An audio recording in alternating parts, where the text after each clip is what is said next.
Across Europe, a quiet but unmistakable transformation is underway. It does not appear in dramatic speeches or breaking headlines. It emerges instead in procurement documents, civil defense budgets, and the sound of construction deep beneath city streets. Germany, the economic heart of Europe and one of the world's most stable democracies, is rebuilding its national bunker network for the first time since the Cold War. To outside observers, the idea may seem anachronistic. Bunkers evoke grainy footage of the 1970s. Concrete walls, steel blast doors, families practicing duck and cover. Yet today, German officials speak with calculated seriousness about a new era of vulnerability, one shaped not by ideology, but by proximity. Europe sits close to multiple active conflicts, rising state competition, and weapons whose destructive power has evolved far beyond the world of 20th century deterrence. Germany's Ministry of the Interior has now committed billions of euros to modernize and expand civil defense shelters by 2029. Some of these facilities were sealed decades ago, their entrances hidden behind unmarked doors or buried beneath modern parking structures. Others remain structurally intact, but technologically outdated, equipped for a world without cyber warfare or precision long-range missiles. The new plan is ambitious: restore viable shelters, upgrade filtration systems, improve communications infrastructure, and create enough protected space to support major population centers in times of crisis. But why now?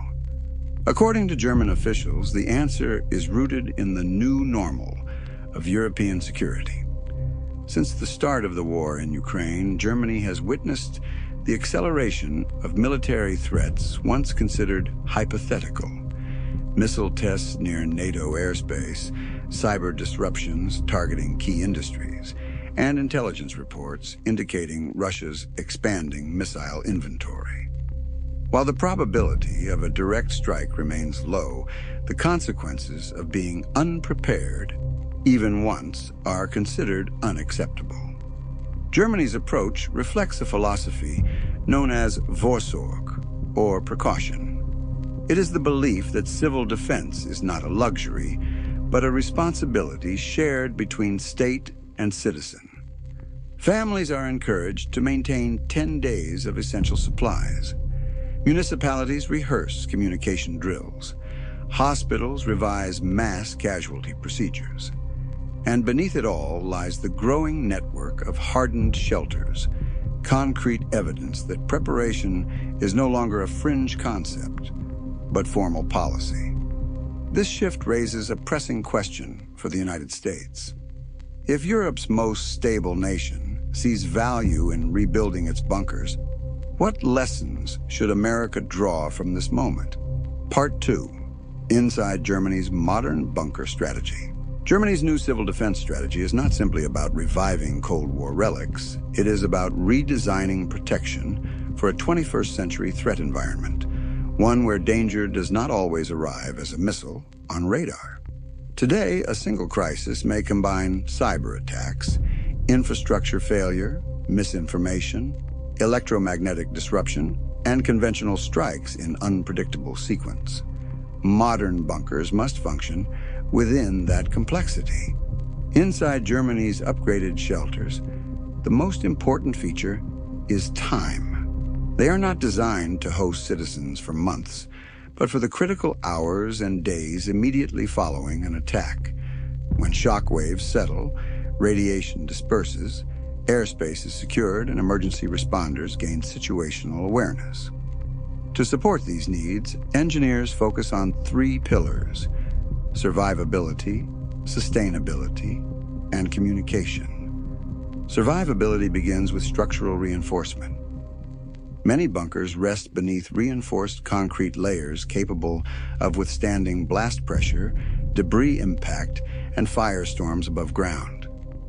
Filtration systems draw outside air through multi-stage scrubbers that remove particulates, chemical agents, and radioactive dust.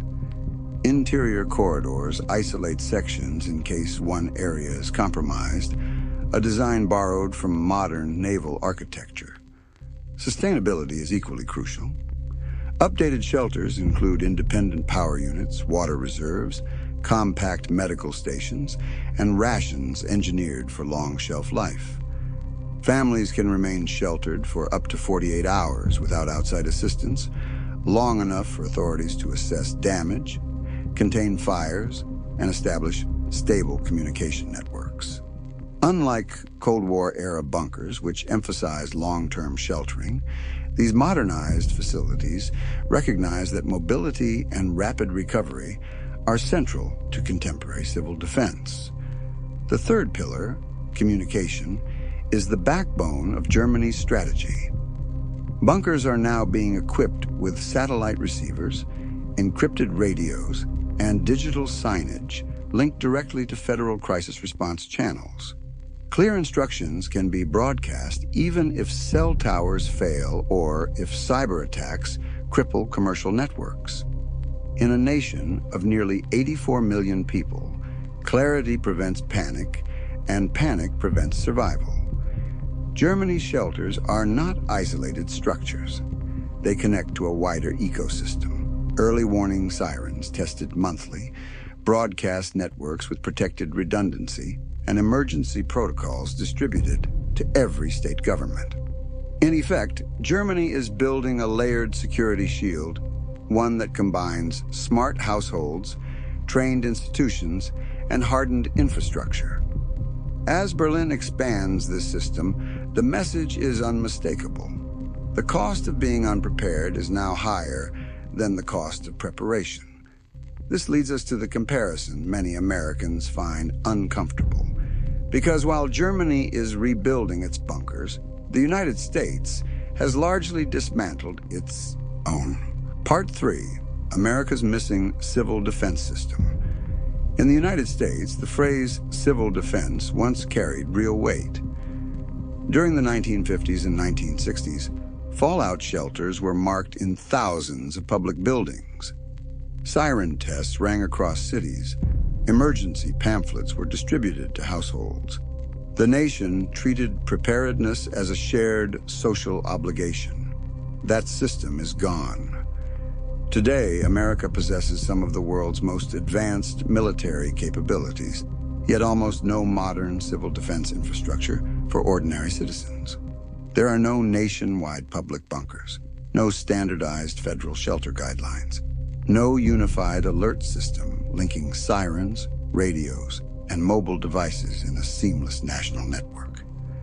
And unlike many European countries, the U.S. government does not require households to maintain emergency supplies. Instead, responsibility is divided among states, counties, and individuals. Local emergency managers focus on natural disasters, hurricanes, floods, wildfires, rather than high-intensity national crises. FEMA, while highly capable in disaster relief, does not maintain civil shelters or oversee nationwide training drills for nuclear or strategic threats. The result is a patchwork of preparedness, not a system. This gap becomes more concerning when one considers America's modern vulnerabilities. A single missile strike on critical infrastructure, a large-scale cyber attack, or a long-duration blackout would affect millions simultaneously. Emergency responders would be overwhelmed within hours. Hospitals would struggle with surges. Power grids, already aging, could take days or longer to stabilize. And yet, unlike Germany, America has no designated shelter spaces capable of absorbing citizens during immediate shock events. In most cities, the closest equivalent is a basement or parking garage, spaces never engineered for radiation, blast pressure, or contaminated air. Part of the challenge lies in perception. The United States is geographically distant from most adversaries. Many Americans believe oceans guarantee safety, a belief that history disproves. Pearl Harbor and September 11th revealed that distance is not immunity. Modern missile systems and cyber weapons ignore geography altogether. Another barrier is political. Civil defense requires coordination across federal, state, and municipal authorities. It demands investment in infrastructure that may never be visibly used. It requires acknowledging uncomfortable truths about national vulnerability.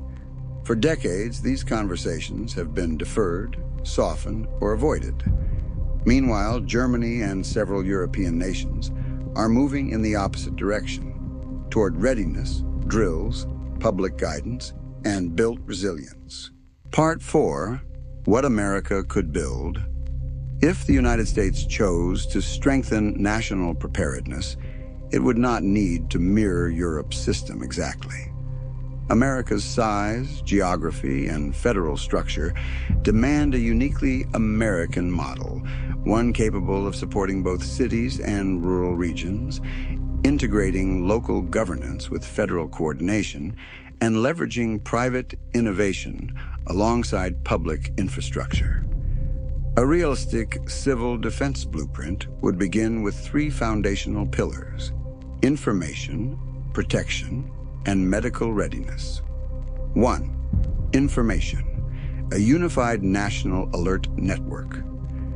America already has the emergency alert system and wireless phone alerts, but these tools operate inconsistently across states and do not integrate physical sirens, satellite communication, and community-level broadcast channels.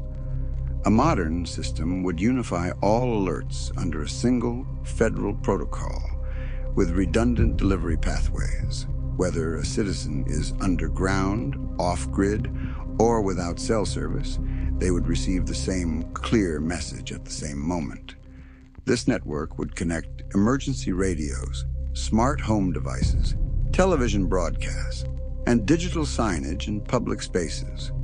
With a single command, the federal government could deliver coordinated, real-time instructions, reducing confusion, preventing mass panic, and improving early protective action. 2. Protection, public shelters and hardened infrastructure. Rebuilding a U.S. shelter network would not require Cold War-style bunkers beneath every building. Instead, the government could identify and upgrade existing structures, subway stations, underground parking facilities, reinforced basements, and storm shelters. With filtration upgrades, radiation shielding, emergency supplies, and standardized signage, these places could be transformed into practical, community-level protection hubs. Modern engineering also offers modular solutions, deployable shelters that can be installed quickly in regions without large underground facilities. State by state, a network of Tier 1 safe sites could form, locations known to every household and supported by local emergency services. 3. Medical readiness, hospital surge, protocols. Germany's reforms highlight an uncomfortable truth. Even the most advanced health systems can collapse under mass casualty conditions. For the U.S., federal funding could require hospitals to maintain surge plans, protected power systems, and backup communication lines. Regional drills, much like fire or earthquake exercises, would test readiness and expose gaps before crises occur. Together, these pillars form a system oriented around speed, clarity, and resilience, not fear.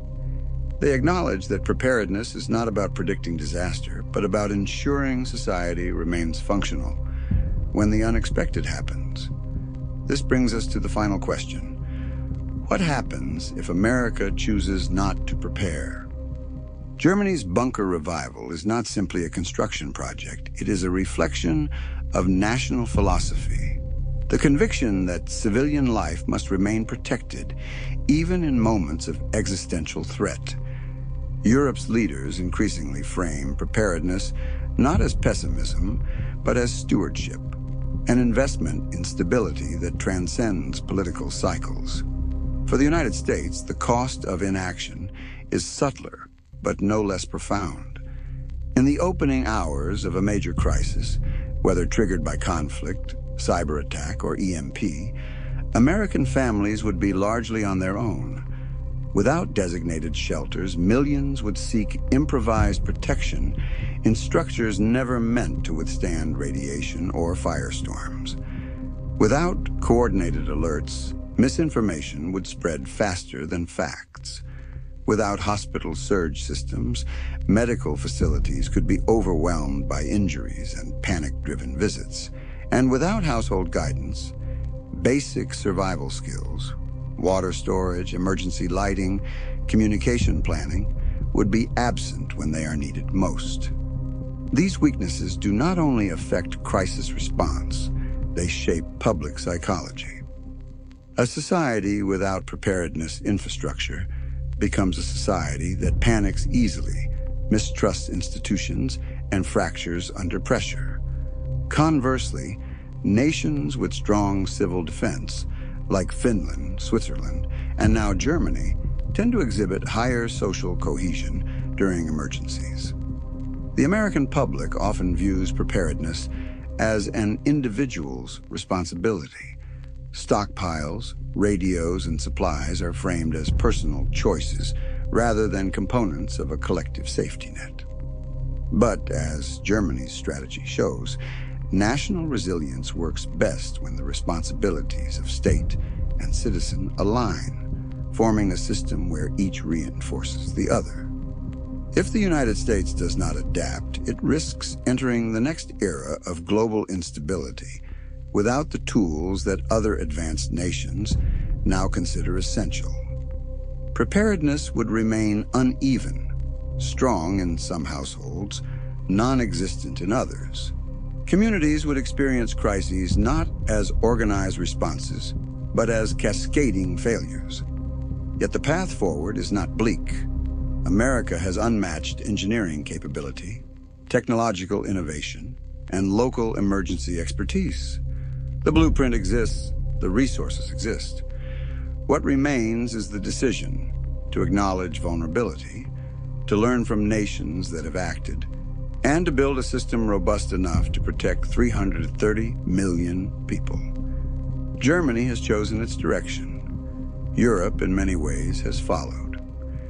Whether the United States will do the same depends not on fear, but on foresight. Preparedness is not about predicting catastrophe. It is about refusing to be unprepared when history turns.